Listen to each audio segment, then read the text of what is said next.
ಓಂ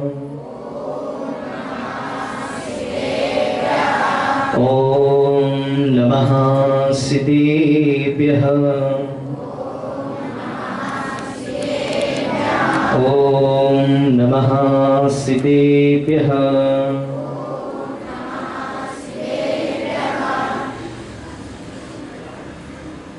ಯದರ್ಚ ಭಾವೇನ ಪ್ರಮುದಿತಮನಾದರ್ಗಃ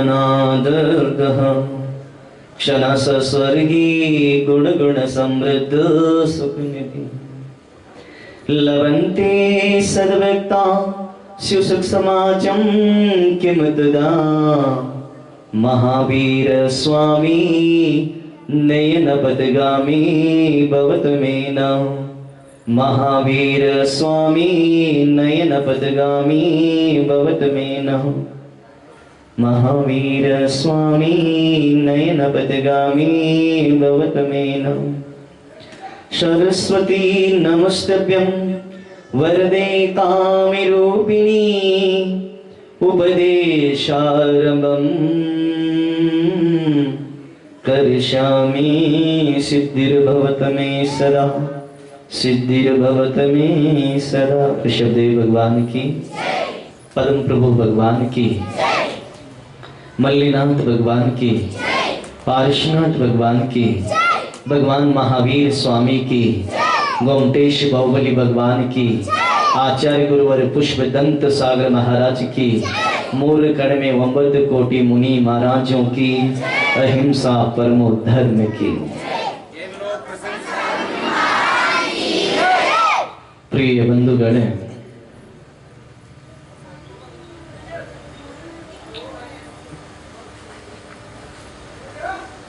ಗುಜರಾತದಲ್ಲಿ ಭೂಕಂಪ ಬರ್ತದಂದ್ರೆ ಎಷ್ಟೋ ಮನೆ ಬಿದ್ದು ನಾಶ ಆಗ್ತದೆ, ಎಷ್ಟೋ ಜನ ಸತ್ತೋಗ್ತಾರೆ. ನೇಪಾಳದಲ್ಲಿ ಭೂಕಂಪ ಬರ್ತದಂದ್ರೆ ಅಲ್ಲಿ ಕೂಡ ಎಷ್ಟೋ ಜನ ಸತ್ತು ಹೋದ್ರು, ಎಲ್ಲರೂ ತನ್ನ ಪ್ರಾಣ ಕಳ್ಕೊಂಡ್ರು. ಏನಾದ್ರೂ ಸುನಾಮಿ ಬರ್ತದಂದ್ರೆ, ಅಂಡಮಾನ್ ಆಚೆ ಈಚೆ ಎಲ್ಲ ಸುನಾಮಿ ಬಂದ್ರೆ ಅಲ್ಲಿ ಕೂಡ ತಮ್ಮ ಗುಡಿಸಲು ಮನೆಗಳೆಲ್ಲ ಬಿಲ್ಡಿಂಗ್ ಎಲ್ಲ ಬಿದ್ದು ತನ್ನ ಪ್ರಾಣ ಕಳ್ಕೊಂಡು ಹೋಗ್ತಾರೆ. ಎಲ್ಲಾದರೂ ಪ್ರವಾಹ ಬರ್ತದಂದ್ರೆ, ಇದೇ ನಿಮ್ಮ ಕೃಷ್ಣಾ ನದಿಯಿಂದ ಪ್ರವಾಹ ಬಂದಾಗ ಎಷ್ಟೋ ಮನೆಗಳು ಮುಳುಗಿ ಹೋದು, ಎಷ್ಟೋ ಇದಾಯ್ತು. ಆಲಮಟ್ಟಿ, ಬಾದಾಮಿ, ಬಾಗಲಕೋಟದಲ್ಲಿ ಎಷ್ಟೋ ಅದರಲ್ಲಿ ಮುಳುಗಿ ಹೋದು, ಊರು ಮುಳುಗಿ ಹೋಯ್ತು. ಎಷ್ಟೋ ಜನ ಇದರಲ್ಲಿ ಪ್ರಾಣ ಕಳ್ಕೊಂಡ್ರು, ಎಷ್ಟೋ ಮನೆಗಳನ್ನ ಹಾಳು ಮಾಡಿಕೊಂಡ್ರು. ಪಾಪ ಮನೆ ಇಲ್ಲದೆ ಆಯ್ತು.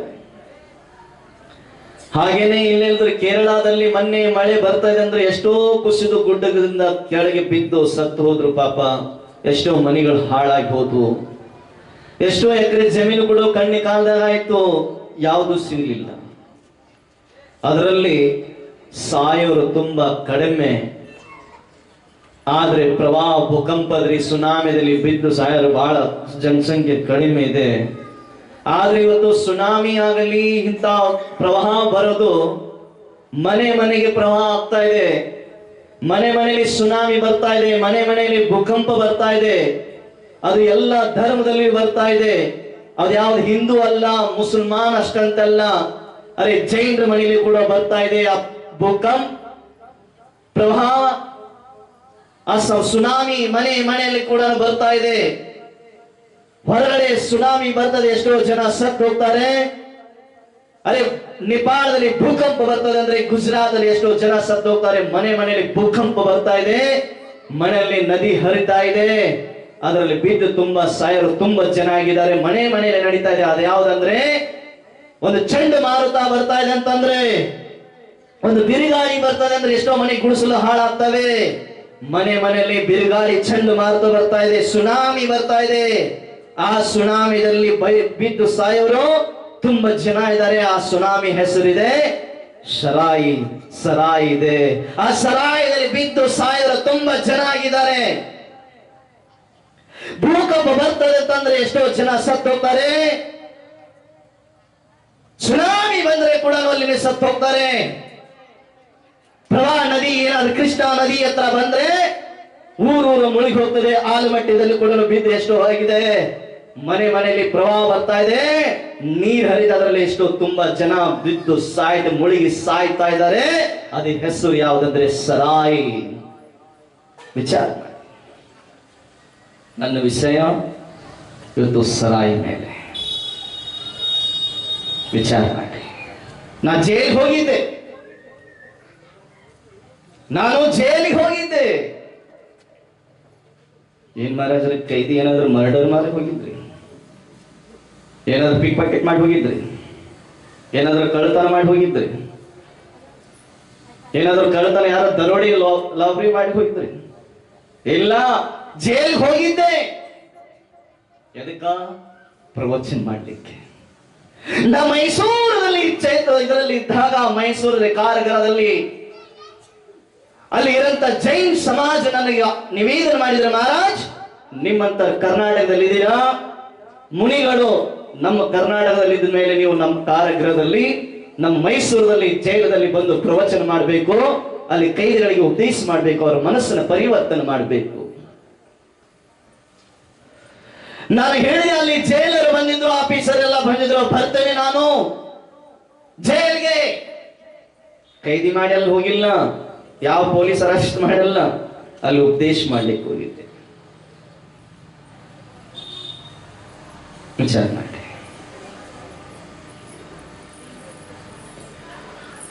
ಜೈಲಿಗೆ ಹೋದ ಮೇಲೆ ಅಲ್ಲಿ 10,000 ಕೈದಿಗಳು ಇದ್ರು. ಅಲ್ಲಿ ನಾನು 2 ದಿನ ಇದ್ದೆ. ಅಲ್ಲೇ ಆಹಾರ, ಅಲ್ಲೇ ನಂದು ವಿಶ್ರಾಮ, ಅಲ್ಲೇ. ನಾ ಜೈಲಿಗೆ ಹೋದ ಮೇಲೆ ಪ್ರವಚನ ಮಾಡ್ತಿರುವಾಗ ಆ ಸಮಯದಲ್ಲಿ 10,000 ಕೈದಿಗಳಲ್ಲಿ ನನ್ನ ಪ್ರವಚನ ಕೇಳಿದ್ರು. ಕೇಳಿದ ಮೇಲೆ ನಂತರ ತನ್ನ ಮನಸ್ಸನ್ನ ಪರಿವರ್ತನೆ ಮಾಡಿಕೊಂಡ್ರು, ತಮ್ಮ ಜೀವನ ಉದ್ಧಾರ ಮಾಡಿಕೊಂಡ್ರು. ನಾ ಮಾಡಿದ ಪಾಪ ಇದೆ, ನಾ ಮುಡ್ತಾ ಇರೋದು ವಿಷ ಇತ್ತು, ನಾನು ಅದು ಅಮೃತ ಅಲ್ಲ. ನನ್ನ ಜೀವನದಲ್ಲಿ ಒಂದು ಜೈಲಿಗೆ ಬರೋದ ಕಾರಣ ಏನಂತಂದ್ರೆ, ನಾನು ವಿಷನ ಮುಟ್ಟಿದ್ದೆ.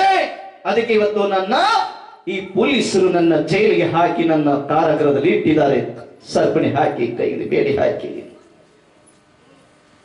ನನ್ನ ಪ್ರವಚನ ಆದ ನಂತರ ಆಮೇಲೆ ಕೈದಿಗಳು ನನ್ನ ಹತ್ರ ಶಪಥ ತಗೊಂಡ್ರು. 10,000 ಕೈದಿಗಳಲ್ಲಿ ನಾ ಮಧ್ಯದಲ್ಲಿ ಕುಳಿತುಕೊಂಡು ಪ್ರವಚನ ಮಾಡಿದೆ. ಅಲ್ಲಿ ಆಗಿದ್ದ ಘಟನೆ ಹೇಳ್ತಾ ಇದ್ದೇನೆ. 10,000 ಕೈದಿಗಳಲ್ಲಿ ಮಧ್ಯದಲ್ಲಿ ಕುಳಿತುಕೊಂಡಾಗ 345 ಜನ ಬರ್ತಾರೆ. ಸ್ವಾಮೀಜಿ, ನಾವು ಕರ್ನಾಟಕದಲ್ಲಿ ಹುಟ್ಟಿದ್ದೀವಿ, ನಾನು ಆ ಪ್ರಕಾರ ಅಪರಾಧಗಳು ಮಾಡಿದ್ದೀವಿ, ತಮ್ಮಿಂದ ನಾವು ಪ್ರಣಾಮ ಮಾಡಿ, ನಾವು ನಿಮಗೆ ನಮಸ್ಕಾರ ಮಾಡಿ ಒಂದೇ ನಿವೇದನೆ ಮಾಡ್ಕೊಳ್ತಾ ಇದ್ದೇವೆ. ನಾವು ಇವತ್ತು ಶಪಥ ತಗೋತೀವಿ, ನಿಮ್ಮ ಪ್ರವಚನ ಕೇಳಿದ ಮೇಲೆ ನನಗೆ ನಮ್ಮ ಮನಸ್ಸಲ್ಲಿ ಪಶ್ಚಾತ್ತಾಪ ಆಗ್ತದೆ. ನಾನು ಎಂತ ದೊಡ್ಡ ಅಪರಾಧ ಕೆಲಸ ಮಾಡಿದ್ದೇನೆ. ನಾವು ನಿಮ್ಮಿಂದ ನೇಮಗಳು ತಗೋತೇವೆ. ಏನಂದ್ರೆ, ನಾವು ಇನ್ಮೇಲೆ ಯಾವುದು ತಪ್ಪು ಕೆಲಸಗಳನ್ನು ಮಾಡೋದಿಲ್ಲ, ಸರಾಯಿ ಕುಡಿಯೋದಿಲ್ಲ, ಯಾವುದು ಕಳ್ಳತನ ಮಾಡೋದಿಲ್ಲ ಅಂತ ಶಪಥ ತಗೊಂಡ್ರು. ಜೈಲಿನಲ್ಲಿ ಹೋದಾಗ 10,000 ಕೈದಿಗಳ ಮಧ್ಯದಲ್ಲಿ 345 ಮೈಸೂರಲ್ಲಿ ಇಷ್ಟು ಜನ ಸುಧಾರಣೆ ಆದ್ರು. ಆಮೇಲೆ ನಾನು ಆಹಾರ ಆದ ನಂತರ ಸಾಮಾಯಿಕ ಒಂದು ಗಿಡ ತಳಗಡೆ ಕೊಂಡುಕೊಳ್ತಾ ಇದ್ದೆ, ಒಂದು ಮರ ತಳಗಡೆ ನಾನು ಸಾಧನೆ ಮಾಡ್ತಾ ಇದ್ದೆ. ಸಾಮಾಯಿಕ ಮಾಡೋದ್ರ ಸಮಯದಲ್ಲಿ ಎಲ್ಲ ಕೈದಿಗಳು ಬಂದು ಕುಳಿತುಕೊಂಡ್ರು, ಭಜನೆ ಮಾಡ್ತಾ ಇದ್ರು, ಕೀರ್ತನ ಮಾಡ್ತಾ ಇದ್ರು. ನಾನು ನೋಡ್ತಾ ಇದ್ದೆ, ಎಲ್ಲ ಜನ ಸಮ ಕುಳಿತುಕೊಂಡು ಕೀರ್ತನ ಮಾಡ್ತಾ ಇದ್ರು. ನಾನು ಆಶೀರ್ವಾದ ಕೊಡ್ತಾ ಇದ್ದೆ. ಅಲ್ಲಿ ಇರಂತ ಸಮಾಜ ಅವ್ರಿಗೆ ನಾನಾ ಪ್ರಕಾರ ಫಲವಸ್ತದಂದ್ರೆ ಕೊಡ್ತಾ ಇದ್ದೆ, ಆಶೀರ್ವಾದ ಹೇಳ್ತಾ ಇದ್ದೆ. ಒಬ್ಬ ವ್ಯಕ್ತಿ ನಾನು ನೋಡಿದೆ, ಎಷ್ಟೋ ಜನ ಕುತ್ಕೊಂಡು ಆಶೀರ್ವಾದ ತಗೊಂತಾ ಇದ್ದಾರೆ. ಅವನು ಪ್ರಸಾದ ತಗೊಂಡು ಅಲ್ಲಿ ಒಂದು ಮೂಲಿಗೆ ಮರ ತಳಗಡೆ ಕುಳಿತುಕೊಂಡು ಒಬ್ಬ ಮನುಷ್ಯ ಕಣ್ಣೀರು ಬರ್ತಾ ಇದೆ, ಕಣ್ಣಲ್ಲಿ ಕೆಂಪಾಗಿದೆ, ಸುರಿತಾ ಇದೆ, ಕಮ್ಮನಿ ಸುರಿತಾ ಇದೆ. ನಾನು ನೋಡಿದೆ ಆ ವ್ಯಕ್ತಿನ. ನಾನು ಅಲ್ಲಿಂದ ಎದ್ದು ಅವನ ಹತ್ರ ಹೋದೆ, ಅಲ್ಲಿ ಕುಳಿತುಕೊಂಡೆ. ಯಾಕೆ ಅವಾಗಿಂದ ನೋಡ್ತಾ ಇದ್ದೀನಿ, ನಿನ್ನ ಕಣ್ಣಲ್ಲಿ ನೀರು ಬರ್ತಾ ಇದೆ ಅಂದ ಕಾರಣ ಏನಂತ ಕೇಳಿದಾಗ ಆ ವ್ಯಕ್ತಿ ಹೇಳ್ತಾನೆ, ಏನ್ ಹೇಳಿ ಸ್ವಾಮೀಜಿ, ನಾ ಏನ್ ಹೇಳಿ, ಇವತ್ತು ನನ್ನ ಕಣ್ಣಲ್ಲಿ ನೀರು ಬರ್ತಾ ಇದ್ದ ಕಾರಣ ಏನಿದ್ರು ಇವತ್ತು ನನಗೆ ಪಶ್ಚಾತ್ತಾಪ ಆಗ್ತಾ ಇದೆ. ನಿಮ್ಮ ಪ್ರವಚನ ಕೇಳಿದ ಮೇಲೆ ನಾನು ಬಹಳ ಅಪರಾಧ ಮಾಡಿದ್ದೇನೆ ಮಹಾರಾಜ್. ಏನ್ ಹೇಳ್ತಿದ್ಯಾ ನೀನು? ಏನ್ ಅಪರಾಧ ಮಾಡಿದಿ? ನೋಡಿ, ನಾ ಜೈಲಿಗೆ ಬರೋಕ್ಕಿಂತ ಮುಂಚೆ ನಾನು ಒಬ್ಬ ಶರಾಬಿ ಕುಡುಕಾಗಿದ್ದೆ. ನಾನು ಒಂದು ಇದರಲ್ಲಿ ಶರಾಬದಲ್ಲಿ ಇದ್ದೆ, ನಶೆ ಮಾಡ್ತಾ ಇದ್ದೆ, ನಾನು ನಶೆ ಮಾಡ್ತಾ ಇದ್ದೆ. ಮಹಾರಾಜ್ ಸ್ವಾಮೀಜಿ, ನಿಮ್ಮ ಪ್ರವಚನ ಕೇಳಿದ ತಕ್ಷಣ ನನ್ನ ಮನಸ್ಸಲ್ಲಿ ಇಷ್ಟು ನನಗೆ ದುಃಖ ವೇದನ. 16 ವರ್ಷ ತನಕ ನನಗೆ ಕೈದಿ ಬಂಧನಿತ್ತು. 16 ವರ್ಷ ಆದ ನಂತರ 20 ವರ್ಷ ಆಯ್ತು ನಾನು ಇದೇ ಜೈಲಲ್ಲಿ ಇದ್ದೇನೆ. ನಾನು 16 ವರ್ಷ ಆದ್ಮೇಲೆ ಬಿಡುಗಡೆ ಆಗಿ ಏನಾದ್ರೂ ಜೀವನ ನಡೆಸಬೇಕಾಯ್ತು. ಇನ್ನು ಇಲ್ಲಿ 4 ವರ್ಷ ಏನ್ ಮಾಡ್ತಿದ್ದೆ ಅಂತ ಕೇಳಿದಾಗ ಆ ವ್ಯಕ್ತಿ ಹೇಳ್ತಾನೋ, ಮಹಾರಾಜ್ರೆ, ನಾನು ಈ ಜೈಲಿಗೆ ಬರೋದಕ್ಕೆ ಕಾರಣ ಏನಂತಂದ್ರೆ ನಾನು ಶರಾಯಿ ಕುಡ್ತಿದ್ದೆ. ಅದಕ್ಕಿಂತ ಮುಂಚೆ ನಾನು ಬಹಳ ಒಳ್ಳೆ ಮನುಷ್ಯ ಅಂತ ಮನುಷ್ಯ ಇದ್ದೆ. ನಾನು ಹೇಗೆ ನಾ ಬಿಸಿನೆಸ್ ಮಾಡ್ಲಿಕ್ಕೆ ಹೋದೆ, ಒಳ್ಳೆ ಕೋಟ್ಯಾಧಿಪತಿಯ ದುಡ್ಡು ಬರಕ್ ಶುರುವಾಯ್ತು. ಅವಾಗ ಮಿತ್ರ ನನ್ನ ಸಮೂಹ ಹಾಕಿ ನನ್ನ ಸಂಬಂಧನ ಆತ್ಮೀಯತೆಯಿಂದ ಕೂಡಿದರು. ಮಿತ್ರತನ ಬಾಂಧೆ ಬೆಳೀತು. ಹಾಗೆ ಒಬ್ಬೊಬ್ಬರು ಗೆಳೆಯರು ಹೀಗೆ ಇರ್ತಾರಂತ ಗೊತ್ತಿರಲಿಲ್ಲ ಮಹಾರಾಜ್. ನಾನು ಒಬ್ಬ ದೋಸ್ತನ ಮಾಡಿಕೊಂಡೆ. ಯಾರಿಗ್ ಗೊತ್ತಿ ಈ ದೋಸ್ತು ನನ್ನ ದಾರಿ ತಪ್ಪಿಸ್ತಾನದ ಗೊತ್ತಿರಲಿಲ್ಲ. ಅವನ ನಾನು ನಂಬಿದ್ದೆ, ವಿಶ್ವಾಸ ಇತ್ತು. ಆದ್ರೆ ನನ್ನ ಹತ್ರ ಬಂದ ನಾನು ಅವನಿಗೆ ಹತ್ರ ಹೋದೆ, ದೋಸ್ತಿ ಮಾಡಿಕೊಂಡೆ. ಹೇಗೆ ಸಂಗತಿ ಮಾಡಿದರದ ಫಲ ನಾನು ಊಟ ಮಾಡ್ತಾ ಇದ್ದೇನೆ ಮಹಾರಾಜ್. ನಾನು ಈ ಸಂಗತಿ ಮಾಡೋದ್ರಿಂದ ಈ ದುಃಖನ ಈ ಜೈಲದಲ್ಲಿ ಬಂದು ನಾನು ದುಃಖನ ಅನುಭವಿಸ್ತಾ ಇದ್ದೀನಿ. ನಿಮ್ಮ ಪ್ರವಚನ ಕೇಳಿದ ಮೇಲೆ ನನಗೆ ಇಷ್ಟು ನನ್ನ ಪಶ್ಚಾತ್ತಾಪ ಆಗ್ತಾ ಇದೆ ಮಹಾರಾಜ್. ಕಾಸ್ ಏನಾದ್ರೂ ಹೀಗೆ ಮೊದಲು ಏನಾದ್ರೂ ಇಂಥ ಸಾಧು ಸಂತರು ಉದ್ದೇಶ ಕೇಳಿದ್ರೆ ಇವತ್ತು ಈ ಜೈಲದಲ್ಲಿ ನಾನು ಇರ್ತಿರ್ಲಿಲ್ಲ ಮಹಾರಾಜ್. ಇವತ್ತು ನಾನು ಜೈಲಿಗೆ ಬಂದಿರೋ ಕಾರಣ ಆ ದೋಸ್ತದ ಕಾರಣ ಮಹಾರಾಜ್. ಯಾರು ಸಂಗತಿ ಮಾಡುತ್ತಾರೋ ಅದೇ ಸಂಗತಿಯಲ್ಲಿ ದುರ್ವ್ಯವಹಾರ ಆಗ್ತದೆ. ನೀಚರ ಜೊತೆಗೆ ಸಂಗತಿ ಮಾಡಿದರೆ ನೀನು ಕೂಡ ನೀಚ ಗುಣದ ಆಗ್ತಿದ್ಯಾ. ಒಳ್ಳೆಯವರ ಜೊತೆಗೆ ಸಂಗತಿ ಮಾಡಿದರೆ ನೀನು ಒಳ್ಳೆತನ ಸಿಗ್ತದೆ. ಆಕಾಶದಲ್ಲಿ ಬೀಳ್ತಾ ಇರುವ ಮಳೆ ನೀರು ಸಮುದ್ರದಲ್ಲಿ ಬೀಳ್ತದೆ ಅಂದ್ರೆ ಉಪ್ಪಿ ನೀರಾಗುತ್ತದೆ. ಅದೇ ಆಕಾಶದ ಮೇಲೆ ಬಿದ್ದಿದ್ದ ನೀರು ಕೃಷ್ಣಾ ನದಿ ಒಳಗೆ ಬಿದ್ದರೆ ಸಿಹಿ ನೀರಾಗ್ತದೆ. ಅದೇ ಆಕಾಶದಲ್ಲಿ ಬೀಳುವಂತ ನೀರು ಕಬ್ಬಿನ ಹೊಲದಲ್ಲಿ ಬಿದ್ದರೆ ಸಿಹಿ ಆಗ್ತದೆ. ಯಾವುದು ಸ್ವೀಟ್ ಆಗ್ತದೆ. ಅದೇ ನೀರು ಆಕಾಶದಲ್ಲಿ ಬೀಳುವಂತ ಸ್ವಾತಿ ಮುತ್ತದಲ್ಲಿ ಬಿದ್ದರೆ ಅದು ಮುತ್ತ ಆಗ್ತದೆ. ಹೇಗೆ ಅದೇ ಆಕಾಶ ಮೇಲೆ ಬಿದ್ದಿದ್ದು ಒಂದು ಗಿಡದ ಹತ್ರ ಬೇವಿನ ಮರದಲ್ಲಿ ಬಿದ್ದರೆ ಅದೇ ರಸ ಕಹಿ ಆಗುತ್ತದೆ. ಹೇಗೆ ನೀರ ಸಂಗತಿ ಯಾರ ಸಂಗತಿ ಮಾಡ್ತದೆ, ಅದೇ ಆಕಾಶ ಮೇಲೆ ಬಿದ್ದಂತ ನೀರು ಗಟ್ಟರಲ್ಲಿ ಚರಂಡದಲ್ಲಿ ಬಿದ್ದರೆ ಅದು ಕೆಸರಾಗಿ ಹೋಗ್ತದೆ. ಚರಂಡದಲ್ಲಿ ಬಿದ್ದು ಕೆಸರಾಗ್ತದೆ. ಶುದ್ಧ ನೀರು ಮೇಲಿಂದ ಬಿದ್ದು ಯಾವ ಸಂಗತಿ ಮಾಡ್ತದೆ ಹಾಗೆ ಅದೇ ರೂಪನ ತಾಳ್ತದೆ. ವಿಚಾರ ಅದೇ ವ್ಯಕ್ತಿ ಒಳ್ಳೆ ಮಣಿತನ ಹುಡುಗ, ಒಳ್ಳೆ ವ್ಯಕ್ತಿ, ಒಬ್ಬ ಸಜ್ಜನ ಹುಡುಗ, ಸಜ್ಜನ ಪುತ್ರ, ಅವನ ಸಂಗತಿ ಮಾಡಿದ, ಅವನ ಅದೇ ಪ್ರಕಾರ ಆಯ್ತು. ಏನಾಯ್ತು? ನಾನು ಬಿಸಿನೆಸ್ ಮಾಡ್ತಾ ಇದ್ದೆ ಸ್ವಾಮೀಜಿ. ಬಿಸಿನೆಸ್ ಮಾಡಬೇಕಾದ್ರೆ ನನ್ನ ಕಡೆ ಹಣ ಬರಲಿಕ್ಕೆ ಪ್ರಾರಂಭ ಆಯ್ತು. ನನ್ನ ಹೆಂಡತಿ ಕೂಡ ಫೋನ್ ಮಾಡ್ತಾ ಇದ್ಲು.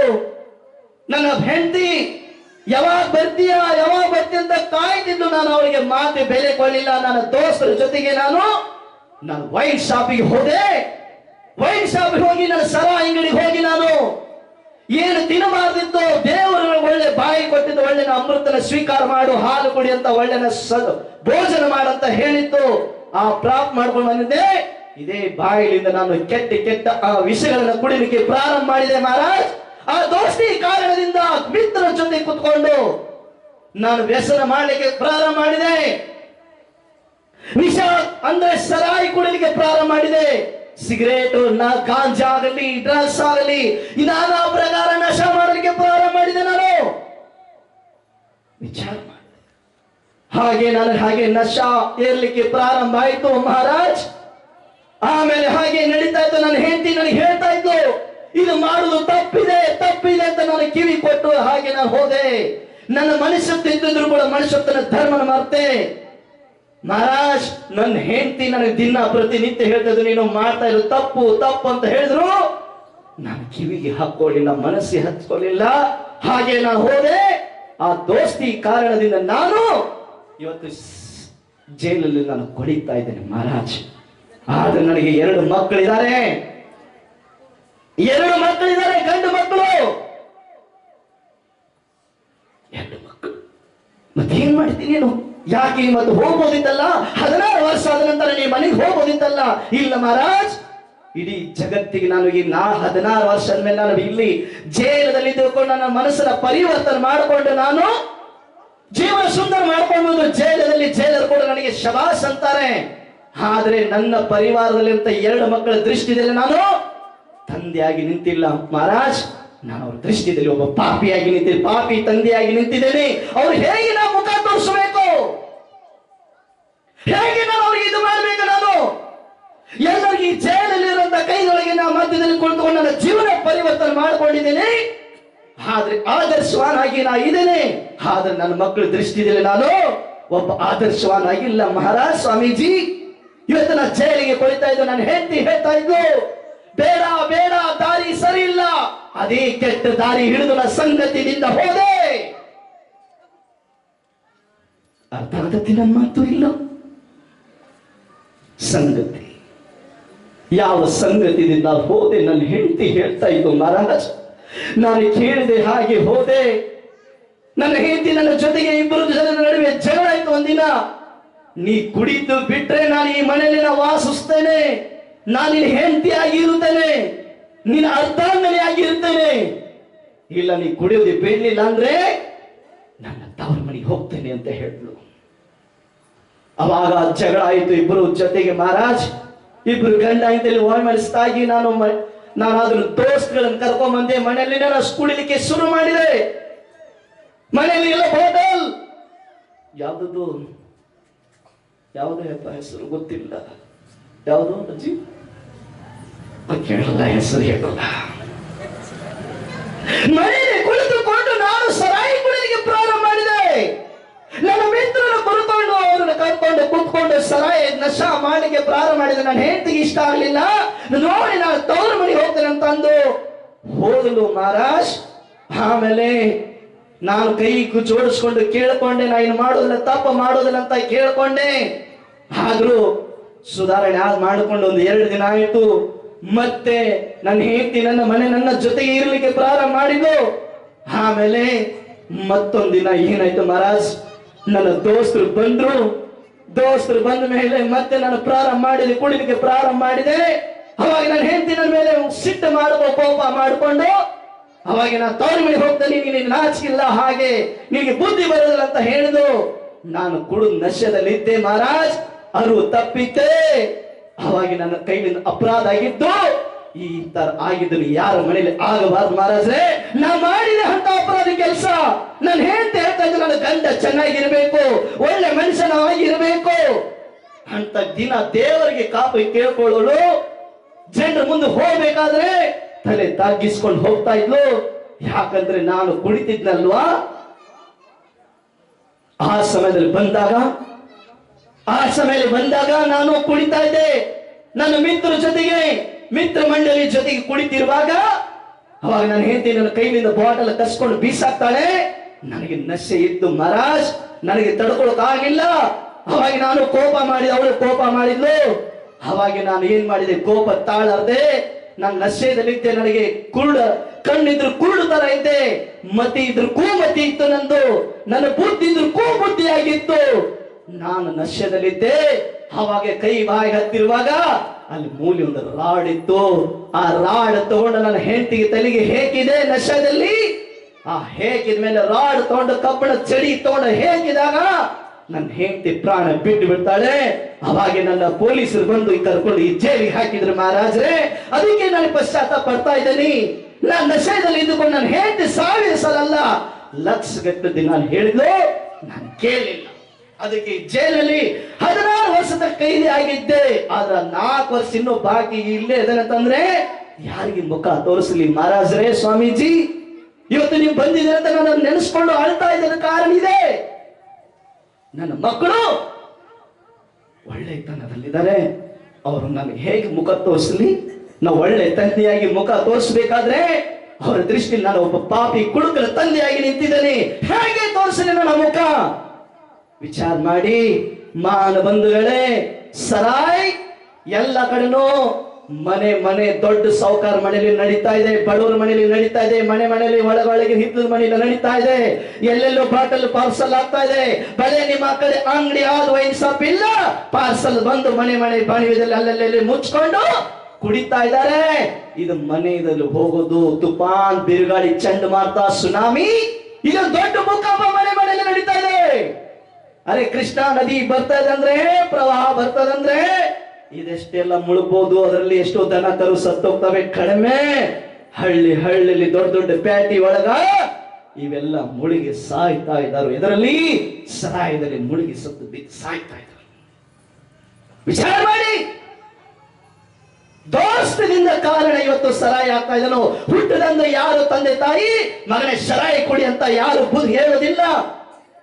ಏನು ಮಿಡಲ್ ಕ್ಲಾಸ್ ಆದ್ಮೇಲೆ 20 ವರ್ಷ 18 ವರ್ಷ ಆದ ಮೇಲೆ ಒಳ್ಳೆ ಆ ದೋಸ್ತಿ ಕಾರಣದಿಂದ ದೋಸ್ತನೇ ಕಲಿಸ್ತಾನು. ಹೇ ನಡಿ ಮರೆ, ಯಾರ್ದು ಮಾತು ಕೇಳ್ತೀನಿ, ನಡಿ ಹೋಗೋಣ ವೈನ್ ಶಾಪಿಗೆ. ಯಾವ್ದು ವೈನ್ ಶಾಪಿಗೆ ಹೋಗೋಣ? ಡಾರು ಕುಡಿಯೋ, ನಡಿ ಹೋಗೋಣ. ಏನ ಯಾವ್ದು ಬಾಟಲ್ ಮರಯ? Kingfisher, Knockout, triple x rum, Godfather, gin, ಆಮೇಲೆ ಗೊತ್ತಿಲ್ಲ. ಮಹಾರಾಜ ನಿಮ್ಗೆ ಹೆಂಗ್ ಗೊತ್ತಿವೆಲ್ಲ? ನಾವೆಲ್ಲ ನೋಡ್ತಿರ್ತೇವೆ. ನಾವು ವಿಹಾರ ಮಾಡುವಾಗ ಎಲ್ಲೆಲ್ಲ ಇಲ್ಲೇ ನಿಮ್ಮ ಊರಾಗನ ಹೋಗ್ಬೇಕಾದ್ರೆ ಇಲ್ಲಿ ಹೊಳಿ ದಂಡಿಗೆ ಪಾಕಿಟ್ ಬಿದ್ದ ನೋಡಿದ್ರೆ ಒಂದು ಹುಡುಗರು ಹೇಳ್ತಾರೆ, ಮಹಾರಾಜ್ ಇದೆಲ್ಲ ಅದ್ರದ್ದು ಎದ್ರದ್ದು ಅದ್ರದ್ದೇ.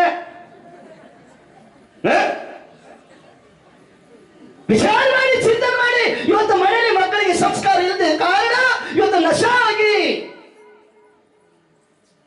ಪ್ರಾಣ ಕಳ್ಕೊತಾ ಇದ್ದನು. ವಿಚಾರ ಮಾಡಿ, ಯಾವುದು ಏನು ನಾನು ಕೇಳ್ತೇನೆ. ಇದು ಕೇವಲ ಮಾತ್ರ ಎಲ್ಲ ಧರ್ಮದಲ್ಲಿ ನಡೀತಾ ಇದೆ.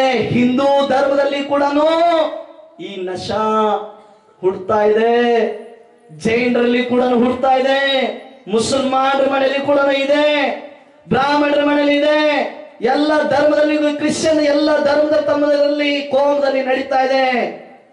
ಅದಕ್ಕೆ ಹೇಳ್ತಾ ಇದೀನಿ, ಇದನ್ನ ಕಂಟ್ರೋಲ್ ಮಾಡಿ, ಇಲ್ಲಾದ್ರೆ ನೀವು ಕೂಡ ಒಂದಿನ ಮಾನ ಮರ್ಯಾದೆನ ಹರಾಜು ಮಾಡ್ಕೋಬೇಕಾಗ್ತತಿ. ಬಂಧುಗಳೇ, ನಾ ಸರಾಯ ವ್ಯಕ್ತಿಗೆ ಒಂದು ಪ್ರಶ್ನೆ ಕೇಳ್ತೇನೆ. ಆ ಸರಾಯ ವ್ಯಕ್ತಿನ ಒಬ್ಬ ಮನುಷ್ಯನ ಪ್ರಶ್ನೆ ಕೇಳ್ತೇನೆ ನಾನು. ಬಲೆ ಇಲ್ಲಿ ಇವರ ಸರಾಯಿ ಇಲ್ಲಿ ವ್ಯಕ್ತಿ ಇಲ್ಲ ಕಾಣಿಸುತ್ತೆ ನನಗ. ಈ ಕ್ಯಾಮ್ರಾದಲ್ಲಿ ನೋಡ್ತಾ ಇದ್ದಾರೆ ಅಂದ್ಮೇಲೆ ಪ್ರವಚನ ಕೇಳೋರಿಗೆ ನಾವು ಒಂದು ಪ್ರಶ್ನೆ ಕೇಳ್ತೇನೆ. ಏನಂತಂದ್ರೆ, ಅರೆ ನಿನ್ನ ಪಾಪ ನಿನ್ನ ಜೊತೆ ಮದುವೆ ಮಾಡ್ಕೊಂಡ್ ಬಂದಿದ್ದಲ್ಲ ಆ ಹೆಣ್ಣು ಮಗಳು, ಅವರಪ್ಪ ತಂದೆ ನನ್ನ ಮಗಳು ಸುಂದರವಾಗಿ ಮನೆಯಲ್ಲಿ ಬಾಳ್ತಾಳೆ ತಂದು ಕನ್ಯೆ ದಾನ ಮಾಡಿದಲ್ಲ, ಅವ್ರಿಗೆ ಏನ್ ಕೊಟ್ಟಿ ನೀನು? ವಿಚಾರ ಮಾಡು, ಏನ್ ಕೊಟ್ಟಿ ನೀನು ಅವಳಿಗೆ? ಸುಖ, ಆಸ್ತಿ, ಹಣ, ಸಂಪತ್ತು ಕೊಡಬಹುದು. ಅವಳಿಗೆ ಬೇಕಾಗಿರೋದು ನಿನ್ನ ಪ್ರೀತಿ, ಪ್ರೇಮ. ನನ್ನ ಗಂಡ ಸುಖವಾಗಿರ್ಬೇಕು, ನನ್ನ ಆರೋಗ್ಯವಂತ ಇರಬೇಕು, ನನ್ನ ಒಟ್ಟಿಗೆ ಇರಬೇಕು ಅಂತ ದೇವರಿಗೆ ಪ್ರಣಾಮ ಮಾಡ್ತಿರ್ತಾಳೆ. ಅವಳಿಗೆ ಏನು ಕೊಟ್ಟಿ ನೀನು? ಮಾನವಂತು. ವಿಚಾರ, ಮೂರ್ಖ. ವಿಚಾರ ಮಾಡು. ಆ ಹೆಣ್ಣು ಮಗಳು ಯಾರಾದ್ರೂ ಮನೆಯಲ್ಲಿ ಕುತ್ಕೋಬೇಕಾದ್ರೂ ಹೆದರಿ ಕುತ್ಕೋತಾಳೆ. ಯಾಕೆಂದ್ರೆ ಎಲ್ಲಾದ್ರೂ ನನ್ನ ಗಂಡ ಬಂದಿಲ್ಲಿ ಗಲಾಟೆ ಮಾಡಿದಾನಂತ ನನಗೆ ಮಾನ ಹೋಗ್ತದೆ. ಸರಾಯಿನ ಹೆಂಡತಿ ಗಂಡಿದ್ರು ಕೂಡ ವಿಧಿ ತರ ಬದುಕ್ತಿರ್ತಾಳೆ. ಇದು ನೆನ್ಪಿಟ್ಟುಕೊಳ್ಳಿ. ಸರಾಯಿನ ಹೆಂಡತಿ ಕೂಡ ಗಂಡಿದ್ರು ಕೂಡ ವಿಧಿ ತರ ಬದುಕ್ತಿರ್ತಾಳೆ. ಯಾಕಂದ್ರೆ ಜೀವನ ಆಗಿದೆ, ಒಂದು ನರಕದಲ್ಲಿ ಬದುಕ್ತಾ ಇದ್ದಾಳೆ. ಏನ್ ಮಾಡಬೇಕು ನಾನು? ಅವಳೆಲ್ಲ ಮನೆ ಬಿಟ್ಟು ತನ್ನ ಅಣ್ಣ, ತಮ್ಮ, ಅಕ್ಕ, ತಂಗಿನೆಲ್ಲ ಪರಿವಾರ, ಬಂಧು ಬಳಗ, ಗೆಳತಿದ್ದೆಲ್ಲ ತ್ಯಾಗ ಮಾಡಿ ನಿನ್ನ ಹತ್ತಿರ ನಿನಗೊಂದು ಗಂಡನ ಸ್ಥಾನ ಕೊಟ್ಟಿದ್ದಾಳಂತಂದ್ರೆ ಅವಳು ಹಾಗೆ ಬರಬೇಡ. ನಾನು ಹೇಳ್ತೇನೆ ಹೆಣ್ಣು ಮಕ್ಕಳಿಗೆ, ಅಕಸ್ಮಾತ್ ನಿನ್ನ ಗಂಡ ಏನಾದ್ರೂ ಕುಡಿತಾನಂತಂದ್ರೆ ಅವ ಏನಾದ್ರೂ ಮದುವೆ, ನಾ ಮೊನ್ನೆ ಹೇಳ್ತೇನೆ, ನಾ ಈಗಲೂ ಕೂಡ ಹೇಳ್ತೇನೆ, ಯಾರಾದ್ರೂ ಮನೆಯಲ್ಲಿ ನಾನು ಹೇಳ್ತೇನೆ, ಹುಡುಗಿರಿಗೆ ಹೇಳ್ತೇನೆ, ಹೆಣ್ಣು ಮಕ್ಕಳಿಗೆ ಹೇಳ್ತೇನೆ, ಮನೆತಾನ ನೋಡಕ್ ಹೋಗ್ಬೇಡಿ. ಹೆಣ್ಣು ಮಕ್ಕಳಿಗೆ ಹೇಳ್ತಿದ್ದೀನಿ, ಯಾರಾದ್ರೂ ಹುಡುಗಿ ಮದುವೆ ಆಗತ್ತಂದ್ರೆ ಗಂಡ ಹುಡುಗರು ಬಂದು, ಗಂಡವರು ಬಂದು ನಿಮ್ಮ ಮನೆಗೆ ಹೆಣ್ಣು ಮಗಳು ನೋಡಕ್ ಬರ್ತಾರಂತಂದ್ರೆ ನೀವು ನೋಡಕ್ ಹೋಗ್ತಿರ್ತೀರಾ? ಮನೆ ನೋಡಕ್ ಹೋಗ್ಬೇಡಿ. ಅವ್ರ ಆಸ್ತಿ ಎಷ್ಟಿದೆ, ಸಂಪತ್ತು ಎಷ್ಟಿದೆ ಅದನ್ನ ನೋಡಕ್ ಹೋಗ್ಬೇಡಿ. ನೋಡಕ್ ಹೋಗು, ವರ್ ನೋಡು ಅವನು ಹೇಗಿದಾನೋ, ಅವನು ಎಲ್ಲಿ ಕೂತ್ಕೊಳ್ತಾನೋ, ಯಾರ ಜೊತೆಗೆ ಇದಾನೋ, ಅವನಿಗೆ ಹೇಗಿದ್ದಾನ ವ್ಯವಹಾರ, ಯಾರ ಜೊತೆಗೆ ಮಾತನಾಡ್ತಾ ಇದ್ದಾನೋ. ಮಾನ ಬಂಧುಗಳೇ, ನಾನು ಹೇಳ್ತೇನೆ, ಯುವಕರಿಗೆ ಹೇಳ್ತಾ ಇದ್ದೀನಿ, ಅಲ್ಲಿ ಬೀದಿ ಅಲ್ಲಿ ಬೇಡ, ಅಲ್ಲಿ ಕುತ್ಕೋಬೇಡ. ಸ್ವಲ್ಪ ಹೊತ್ತು ಮುನಿಗಳ ಹತ್ರ ಬಂದು ಕುತ್ಕೋ, ಅನುಭವದ ಜೊತೆ ಕುತ್ಕೋ. ನೀನು ಎಲ್ಲ ಅನುಭವದ ಜೊತೆಗೆ ಕುತ್ಕೋ. ಮುನಿ ಮಹಾರಾಜ ಹತ್ರ ಕುತ್ಕೊಂಡು ಒಂದ್ 4 ಮಾತನ್ನ ಕೇಳು ಶ್ರದ್ಧಾ ಭಕ್ತಿಯಿಂದ. ಅವರ ಹಸ್ತ, ಅವರ ಆಶೀರ್ವಾದ ನಿನ್ನ ತಲೆ ಮೇಲೆ ಇರ್ಲಿ. ಒಂದ್ ನಿನ್ ಜೀವನ ಏನಾದ್ರೂ ಸಫಲ ಆಗ್ಬೋದು. ಸ್ವಲ್ಪ ಏನಾದ್ರೂ ಹತ್ರ ಕುತ್ಕೊಂಡು ಅನುಭವ ತಗೋ. ಎಲ್ಲಾ ಗೂಗಲ್ ಸರ್ಚ್ ಮಾಡೋದ್ರಿಂದ ಸಿಗೋದಿಲ್ಲ. ಯೂಟ್ಯೂಬ್ ದಲ್ಲಿ ಮತ್ತೆ ಗೂಗಲ್ ದಲ್ಲಿ, ಇನ್ಸ್ಟಾಗ್ರಾಮ್, ಫೇಸ್ಬುಕ್, ವಾಟ್ಸ್ಆಪ್ ಎಲ್ಲದರಲ್ಲಿ ಹುಡುಕೋದ್ರಿಂದ ಏನೇನು ಸಿಗ್ತದೆ. ಅರೆ ಅದು ವಾಟ್ಸ್ಆಪ್ ಆಗಲಿ, ಫೇಸ್ಬುಕ್ ಆಗಲಿ, ಗೂಗಲ್ ಆಗಲಿ, ಇಡೀ ಜಗತ್ತಿನ ಜನರು ತಮ್ಮ ಹೊರಗಡೆಯಿಂದ ವಿಷಯಗಳನ್ನು ತಂದು ಅದರಲ್ಲಿ ಹಾಕಿರ್ತಾರೆ. ಅದು ಕೇವಲ ಮಾತ್ರ ನಿನಗೆ ಒಂದು ಎಷ್ಟೇ ಕೊಡ್ತದೆ, ಒಂದು ಶಿಕ್ಷಣ ಕೊಡ್ತದೆ, ಏನೋ ಒಂದು ನಿನಗೆ ಒಂದು ಇದು ತೋರಿಸ್ತದೆ, ತಿಳಿಸ್ತದೆ. ಗೂಗಲ್ ದಲ್ಲಿ ನೀ ಏನು ವಿಚಾರ ಮಾಡ್ತೀಯ ಅದನ್ನ ಸರ್ಚ್ ಮಾಡಿದ್ರೆ ಅದು ಸಿಗ್ತದೆ. ಆದ್ರೆ ಅಲ್ಲಿದ್ರೆ ಎಲ್ಲ ಸಿಗೋದಿಲ್ಲ, ಅನುಭವ ಸಿಗೋದಿಲ್ಲ. ಅದರಲ್ಲಿ ಒಂದು ನಿನಗೆ ಎನರ್ಜಿ ಸಿಗಬೇಕಾದ್ರೆ ಗೂಗಲ್ ದಲ್ಲಿ ಸಿಗೋದಿಲ್ಲ, ಯೂಟ್ಯೂಬ್ ದಲ್ಲಿ ಸಿಗೋದಿಲ್ಲ.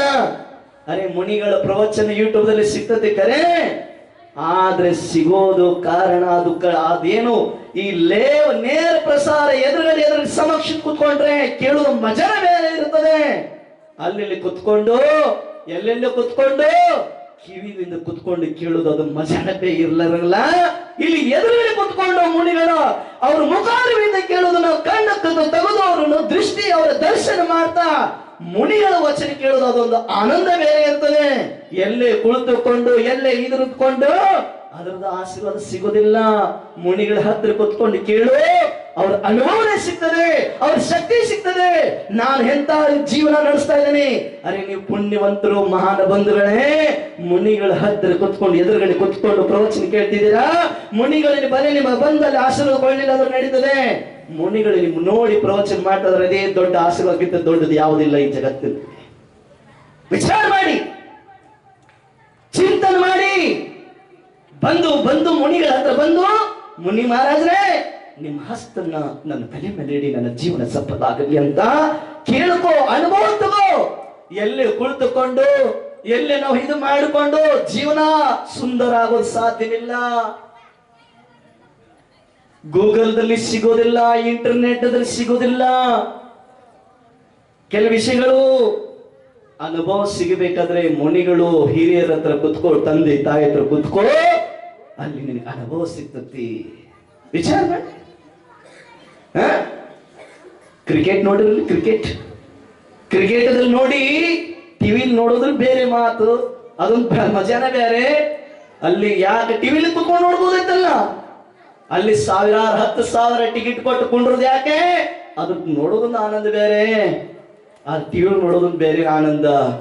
ಅದಕ್ಕೆ ಹೇಳ್ತಾ ಇದೀನಿ, ಇವತ್ತು ಎದುರುಗಡೆ ಕುತ್ಕೊಂಡು ಈಗ ನೋಡ್ತಾ ಇದ್ರಲ್ಲ, ನನ್ನ ಮಾತು ಕೇಳ್ತಿದ್ರಲ್ಲ, ಅದು ಎನರ್ಜಿ ನಿಮಗೆ ಹೃದಯಕ್ಕೆ ಸ್ಪರ್ಶ ಆಗ್ತದೆ, ಆತ್ಮಕ್ಕೆ ಸ್ಪರ್ಶ ಆಗ್ತದೆ. ಒಂದಿನ ನಿಮ್ಮ ಜೀವನ ಕಲ್ಯಾಣ ಆಗೇ ಆಗ್ತದೆ. ಮಾವೀರ್ ಸ್ವಾಮಿ ವಾಣಿ ಯಾವಾಗ ಸುಳ್ಳಾಗೋದು? ಪುದ್ಗಲ್ ಶಬ್ದ ಯಾವಾಗಲೂ ಇದಾಗೋದಿಲ್ಲ. ಈಗ ನಾ ಮಾತಾಡಿದ ವಾಣಿ ಇದೆಲ್ಲ ನಿಮ್ಮ ಹೃದಯಕ್ಕೆ ಸ್ಪರ್ಶ ಆಗಿದೆ. ಈ ಭಾವದಲ್ಲ, ಇನ್ನೊಂದು ಭಾವದಲ್ಲಿ ಕೂಡ ಯಾವಾಗ ಈ ಭಾವದಲ್ಲಿ ಸ್ಮರಣೆ ಆಗುತ್ತದೆ. ಮಾವೀರ್ ಸ್ವಾಮಿ ಸಿದ್ಧಾಂತ ಇದೆ, ಅದರಲ್ಲಿ ತತ್ವಾರ್ ಸೂತ್ರದ 5ನೇ ಅಧ್ಯಾಯದಲ್ಲಿ 4ನೇ ಅಧ್ಯಾಯದಲ್ಲಿ ತಿಳ್ಕೊಳ್ಳಿ. ದ್ರವ್ಯ ಅಂದ್ರೆ ಏನು? ಪುದ್ಗಲದ್ರದ್ದೆಲ್ಲ ಕೂಡ ಶಬ್ದ ಯಾವಾಗಲೂ ನಾಶ ಆಗೋದಿಲ್ಲ. ಇದು ಇಲ್ಲಿ ಕುತ್ಕೊಂಡು ನಾ ಮಾತಾಡ್ತಾ ಇದ್ದೇನಲ್ಲ, ಈ ಶಬ್ದ ಯಾವಾಗಲೂ ನಾಶ ಆಗೋದಿಲ್ಲ. ಇದು ನೆನ್ಪಿಟ್ಕೊಳ್ಳಿ. ಅದಕ್ಕೆ ನಾ ಹೇಳ್ತೇನೆ ಯುವಕರಿಗೆ, ಈ ಸ್ವಲ್ಪ ಅವಕಾಶ ಇದೆಲ್ಲ, ಇದನ್ನ ಕಳ್ಕೋಬೇಡ. ಆಚೆ ಕುತ್ಕೊಂಡು ಕೇಳಿದ್ರೆ ನಿನ್ನ ಜೀವನ ಕಲ್ಯಾಣ ಆಗ ಸಾಧ್ಯನೇ ಇಲ್ಲ. ಸರಾಯಿ ಕುಡಿಯುವನಿಗೆ ವ್ಯಕ್ತಿಗೆ ಯಾವಾಗಲೂ ಅವನಿಗೆ ಮಾನ ಮರ್ಯಾದೆ ಸಿಗುವುದಿಲ್ಲ. ಬಂಧು ಬಳಗೆಗೆ ಒಬ್ಬ ತಾಯಿ ಕೂಡ ಎಲ್ಲಾದ್ರೂ ಕತ್ತಿ ಮೇಲೆ ಕುತ್ಕೊಂಡು ಮಾತಾಡಬೇಕಾದ್ರೆ ಅವಳು ಕೂಡ ಗಲಗಳ ನಡುತ್ತಿರ್ತಾಳೆ. ಎಲ್ಲಾದ್ರೂ ನನ್ನ ಮಗ ಬಂದಲ್ಲಿ ಗಲಾಟೆ ಮಾಡಬಹುದಂತ ಅವಳು ಕೂಡ ಇನ್ನೊಬ್ಬರ ಜನರಿಗೆ ನಿರ್ಣಯ ಮಾಡುವಂತ ಹೆಣ್ಣು ಮಗಳು. ಎಲ್ಲರೂ ಕರಿತಿದ್ರು, ಬನ್ನಿ ಬನ್ನಿ ಅಂತ ಕರಿತಾ ಇದ್ರು. ಅದು ಕೂಡ ಹೆಣ್ಣು ಮಗಳು ಹೆದರಿ ಇನ್ನೊಬ್ಬರ ಮನೆಗೆ ಹೋಗ್ತಿರ್ತಾಳೆ. ಯಾಕಂದ್ರೆ ನನ್ನ ಮಗ ಕುಡಿದು ಇಲ್ಲಿ ಬಂದು ಗಲಾಟೆ ಮಾಡ್ಬೋದಲ್ಲ ಅಂತಂದು ಅವಳ ತನ್ನ ಪ್ರಾಣ ರಕ್ಷಣೆಗೋಸ್ಕರ ಮಾನ ಪ್ರತಿಷ್ಠಾನವನ್ನು ಇದಕ್ಕೆ ಹೋಗ್ತಾ ಇದ್ದಾಳೆ. ವಿಚಾರ, ಒಬ್ಬ ತಂದೆ ಇನ್ನೊಬ್ಬರಿಗೆ ಋಣ ಕೊಡ್ತಿದ್ದ, ಮಾಡ್ತದೆ. ಏನೋ ಊರಲ್ಲಿ ಜಗಳ ಆಗಿದ್ರೆ, ಗಲಾಟೆ ಆದ್ರೆ ಸಮಾಧಾನ ಮಾಡ್ತಿದ್ರು. ಅದು ಕೂಡ ತನ್ನ ತಂದೆ ಎದೆ